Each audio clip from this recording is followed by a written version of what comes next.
Here in South Weber, you can still see the damage left behind to this power box after a car crashed into it.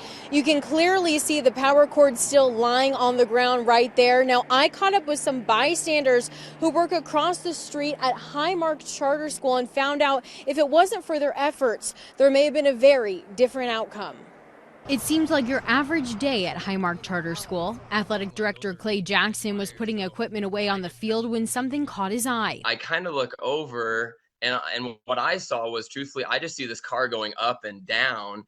And then there's just, I mean, literally there's like a boom, like an explosion. I see fire go up, and my friend and another teacher at the school, Matt, he just yells, "Clay." And I'm like, "Yep." And so just book it over there. First grade teacher Hillary Bingham was in a planning meeting when the lights went out. My coworker that was sitting across from me actually noticed the car and said, "Oh, there's a car that's flipped over." And so we all turned and looked out, and then that's when we saw Clay running across the street. A car had crashed into Rocky Mountain power equipment and sparks started to fly with the man still trapped inside the car. Clay then ran into the business next door. I'm like, "You got a fire extinguisher?" And the lady in there hands one to me. And as I'm running out, I mean, the funny thing, though, was I've never used a fire extinguisher. I just kind of go with instinct. I'm like, "Hey, you pull the pin."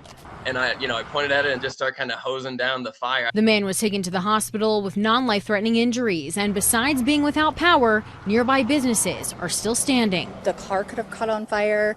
There was a building right next to it that could have caught on fire as well. So I really feel like he saved that man's life. Bingham says that's just the kind of person Clay is. I see him out in the hall whenever there's a conflict with a child, and he takes it upon himself to sit down and talk with them. Clay is an incredible leader, and I think he deserves to be recognized for being such an amazing hero, and not just in this incident, but an everyday hero in our school. Now, South Weber Fire says Rocky Mountain Power is working to restore power in this area, but for some places that may take up to 24 hours. The cause of the crash remains unknown at this time. In South Weber, Carolina Hassett, Fox 13 News, Utah.